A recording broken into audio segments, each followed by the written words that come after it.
Welcome back to our channel Noora kitchen. పప్పు చేస్తున్నాను. చాలా అంటే చాలా టేస్టీగా ఉంటుంది. ఇండియా దుబాయ్ వీడియోలు వచ్చాయి చూడండి. వీడియో నచ్చితే లైక్ చేయండి, షేర్ చేయండి.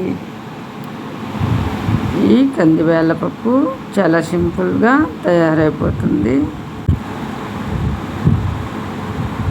ఈ పప్పు తయారీ విధానం చూద్దాం. శుభ్రంగా కడిగి బేళ్ళ కుక్కర్లో వేసుకోవాలి.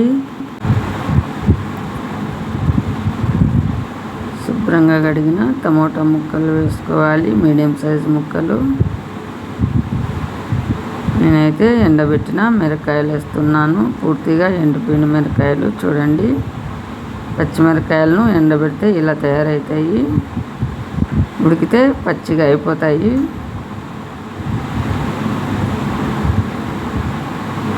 వంకాయ ముక్కలు వేస్తున్నాను.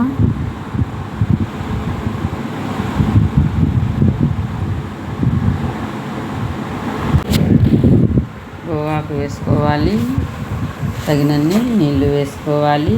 కల్లుప్పు వేసుకోవాలి రుచికి సరిపడా.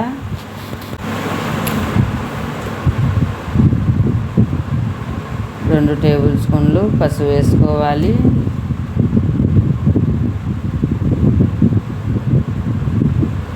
కుక్కర్ మూత పెట్టుకోవాలి. చూడండి చక్కగా ఉడికిపోయాయి.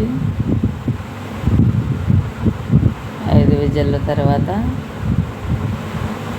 మిరపకాయలు కూడా పచ్చిగా అయిపోయాయి. చూడండి ఎండిపోయిన మిరపకాయలు ఇవి ఒట్టిగా. పచ్చిమిరపకాయలు ఎండినటి చక్కగా ఉడికిపోయాయి.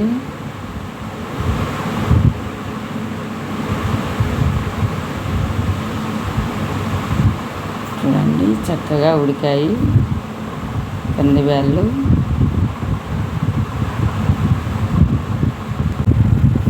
చూడండి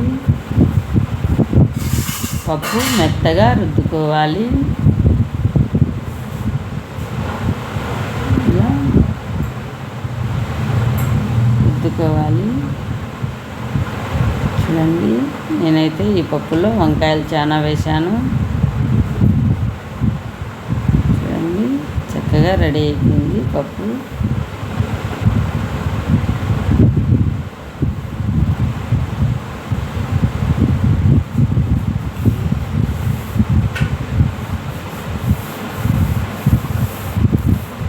చూడండి పెనం పెట్టి ఆయిల్ వేసుకోవాలి. ఆయిల్ బాగా హీట్ అయ్యాక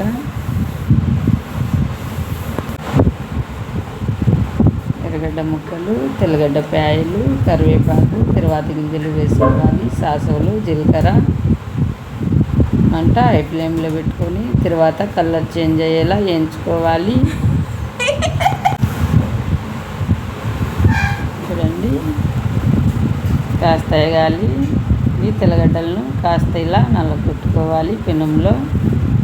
తెల్లగడ్డల ఫ్లేవర్ పప్పులో చాలా బాగుంటుంది.